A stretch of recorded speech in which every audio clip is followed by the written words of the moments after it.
Oke, saya Irta. Di sini saya akan melanjutkan presentasi teman saya yaitu Safira. Langsung aja ke yang ketiga yaitu ada validitas saat ini. Nah, validitas ini itu lebih umum dikenal dengan nama validitas empiris. Sebuah tes dikatakan memiliki validitas empiris jika hasilnya sesuai dengan pengalaman. Jika istilah sesuai, tentu ada dua hal yang dipasangkan. Dalam hal ini, tes dipasangkan dengan hasil pengalaman. Pengalaman selalu mengenai hal yang telah lampau sehingga data pengalaman tersebut sekarang sudah ada. Nah, dalam membandingkan hasil tes, maka diperlukan suatu kriterium atau alat banding kriteria ya. Maka hasil tes merupakan sesuatu yang dibandingkan. Nah, jenis validitas pengukuran ini menunjukkan kenyataan yang diperhitungkan dengan mengkorelasikan hasil ujian yang dimaksud dengan suatu ukuran lain yang pengukurannya dilaksanakan bersamaan waktu dengan pelaksanaan ujian itu. Nah, jika suatu tes yang memeriksa sosialitas misalnya dikorelasikan dengan kedudukan sosialitas mahasiswa yang dites, itu menurut teman-teman yang terdekat, misalnya hasil akan memperlihatkan kenyataan validitas jenis ini. Misalnya contohnya seorang guru ingin mengetahui apakah tes sumatif yang disusun sudah valid atau belum.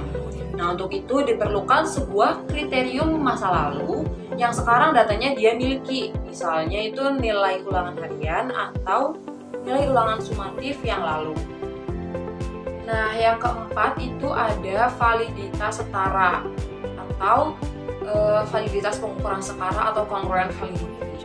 Nah, jenis kevalidan ini menunjukkan kenyataan yang diperoleh dengan mengkorelasikan hasil suatu ujian dengan pengukuran yang setara, yaitu mengukur fungsi yang sama. Kemudian yang terakhir atau yang kelima ada validitas ramalan atau predictive validity. Memprediksi itu artinya meramal, dan meramal selalu mengenai hal yang akan datang. Jadi sekarang itu belum terjadi gitu. Sebuah tes dikatakan memiliki validitas prediksi atau validitas ramalan apabila mempunyai kemampuan untuk meramalkan apa yang akan terjadi pada masa yang akan datang. Nah, jenis validitas ini menunjukkan kenyataan jika ujian yang dimaksud dihubungkan dengan kriteria-kriteria tentang hasil karya atau kesuksesan di masa depan.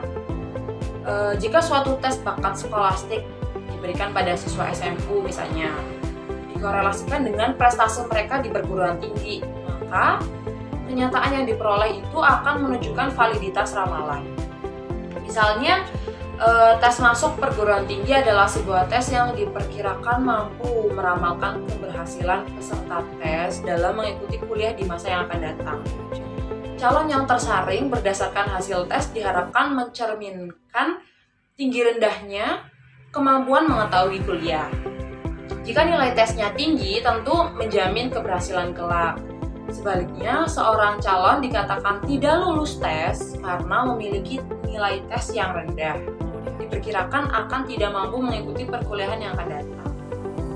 Nah, sebagai alat pembanding, validitas prediksi adalah nilai-nilai yang diperoleh setelah peserta tes mengikuti pelajaran di perguruan tinggi.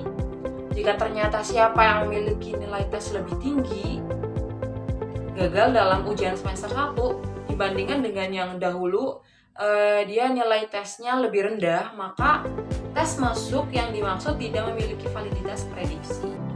Nah, selanjutnya kita lanjut ke fungsi dan kegunaan validitas.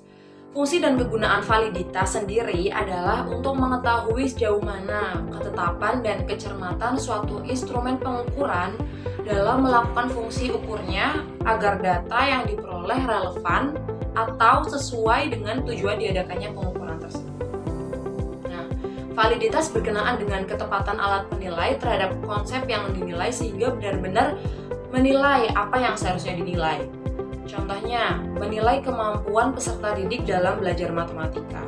Misalnya nih, diberikan soal dengan kalimat yang panjang dan berbelit-belit, sehingga sukar nih bagi peserta didik untuk memahami maknanya. Siswa tidak dapat menjawab karena kurang jelas pertanyaannya.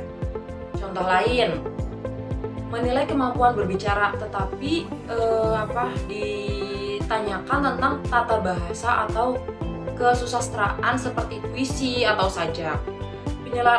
Penilaian tersebut itu tidak tepat. Validitas tidak berlaku universal sebab tergantung pada situasi dan tujuan penilaiannya. Dengan demikian, validitas yang dimiliki oleh sebuah alat penilaian tidak terlepas dari objek yang dikenai penilaian itu sendiri. Sebab berlakunya validitas itu memang terbatas pada objek tertentu.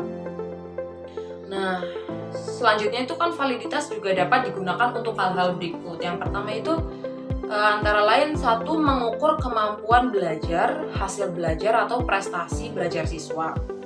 Tes hasil belajar tidak mungkin dapat mengungkapkan semua materi yang ada dalam bidang studi tertentu, sekalipun hanya untuk satu semester. Oleh sebab itu, harus diambil sebagian dari materi dalam bentuk sampel tes.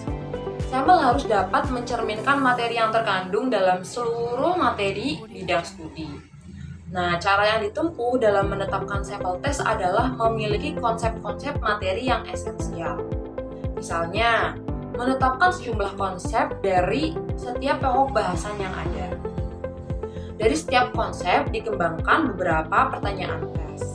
Nah, disinilah pentingnya peranan kisi-kisi sebagai alat untuk memenuhi validitas isi. Dalam hal tertentu, untuk tes yang telah disusun sesuai dengan kurikulum, yaitu atau materi dan tujuannya, agar memenuhi validitas isi, dapat pula dimintakan bantuan ahli bidang studi untuk menelaah apakah konsep materi yang diajukan telah memadai atau tidak sebagai sampel tes. Kemudian yang kedua itu ada mengukur bakat atau tes bakat dan kecerdasan emosional. Nah, kecerdasan emosi saat ini bukan hanya menjadi istilah yang sering digunakan dalam dunia pendidikan, namun juga telah menjadi salah satu istilah yang populer dalam dunia kerja juga. Meskipun terdapat relevansi yang potensial dalam praktek kerja sosial atau kemanusiaan, masih sangat sedikit penilaian yang membahas mengenai kecerdasan emosi dalam aplikasinya pada setting kerja sosial. Nah, tes intelijensi yang berkorelasi dengan rata-rata nilai akademis. Dengan asumsi jika intelijensi seorang tinggi, maka yang akan terjadi dia mendapatkan nilai akademis yang bagus. Oleh karena itu, uji validitas konstruk untuk mencerdaskan emosi atau kecerdasan intelektual sangat dibutuhkan. Dan yang ketiga ada tes intelijensi yang berkorelasi dengan rata-rata nilai akademis. Dengan asumsi jika intelijensi seorang tinggi, maka akan terjadi dia mendapatkan nilai akademis yang bagus. Tadi merupakan presentasi dari kelompok kami yang membahas materi reliabilitas dan validitas. Kami minta maaf apabila banyak tutur kata yang kurang berkenan. Terima kasih. Wassalamualaikum warahmatullahi wabarakatuh.